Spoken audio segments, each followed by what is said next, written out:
Wah, ini salah satu yang paling luas kerusakan terumbu karangnya adalah Taman Laut Pulau Seribu, Peter. Ya, padahal Indonesia merupakan satu-satunya negara di dunia yang punya Taman Nasional Laut di ibu kota negaranya. Itu dia. Nah, kerusakan hampir 50% terumbu di Pulau Seribu ini penyebabnya diantaranya polusi. Namun perilaku tidak bertanggung jawab sejumlah wisatawan juga turut andil. Iya, jadi ini ada yang secara sadar dan juga tidak sadar memegang dan sampai menginjak dan lain-lain sebagainya ya, Peter. Dan ini bahkan sekelompok penyelam pun sampai rutin turun ke perairan Pulau Seribu. Untuk membersihkan juga sebarkan semangat cinta laut dan terumbu karang.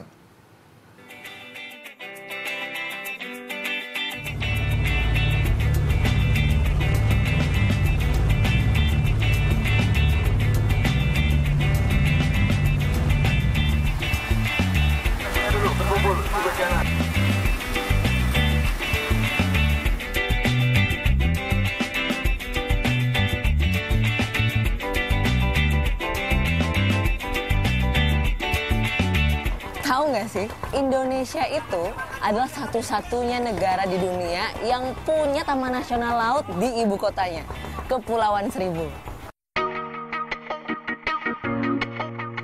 Sebenarnya dari dulu perairan ini udah jadi sumber mata pencarian dari masyarakat di Kepulauan Seribu. Nah, makin dari tahun ke tahun ini semakin berkembang, apalagi wisata baharinya. Jadi dari mancing, snorkeling, sampai diving juga.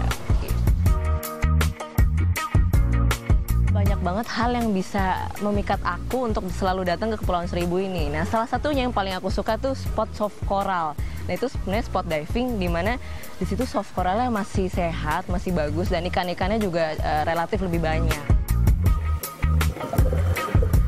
Di Pulau Seribu, di sekitar Pulau Pramuka misalnya, kemudian di sekitar Pulau Semak Daun, kemudian juga ada di soft coral, itu sudah cukup indah. Jadi sudah mulai bertumbuh lah koralnya dengan kebijakan pemerintah melarang penggunaan bom dalam mencari ikan atau menggunakan jaring troll.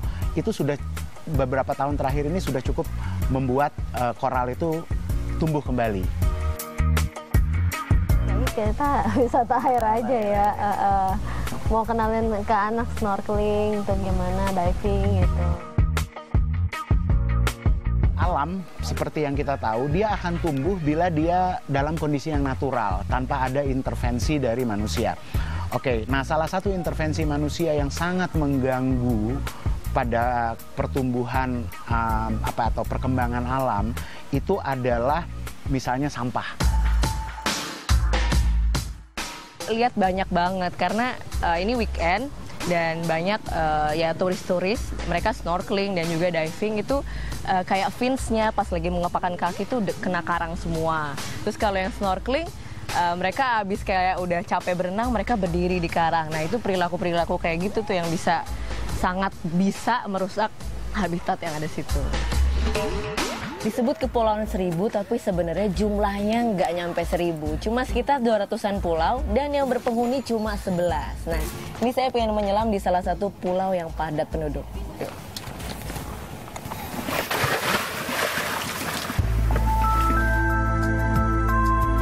Nah, itu yang bikin aku sedih kalau nyelam di dekat pemukiman itu satu sih, sampah.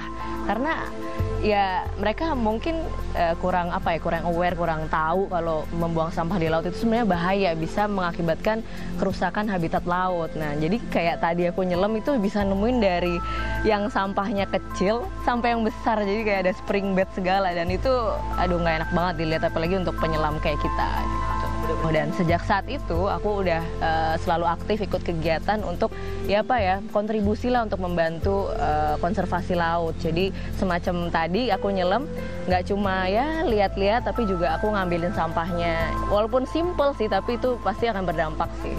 Dan semoga bisa ditiru sama teman-teman yang lain.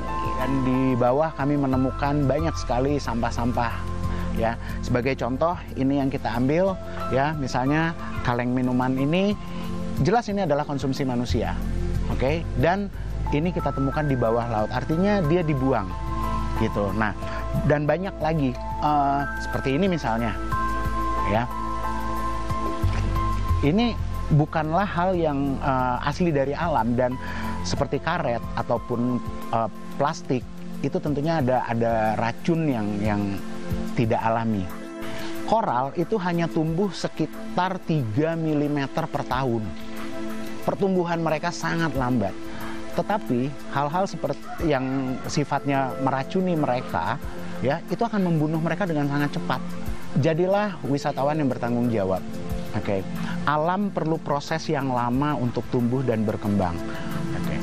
Kalau kita memang tidak bisa membantu mempercepat, ya, mengkatalis proses itu. Tetapi paling tidak yang bisa kita lakukan adalah tidak mengganggu proses tersebut. Yaitu dengan cara pada saat kita sedang wisata, kita nikmati dengan mata. Kita serap semuanya dengan mata kita saja. Oke, ada binatang laut, ada tumbuhan, kita lihat saja. Kita tidak menyentuh mereka, tidak memainkan mereka, supaya mereka tetap tumbuh dengan proses yang natural dan sangat memakan waktu tersebut.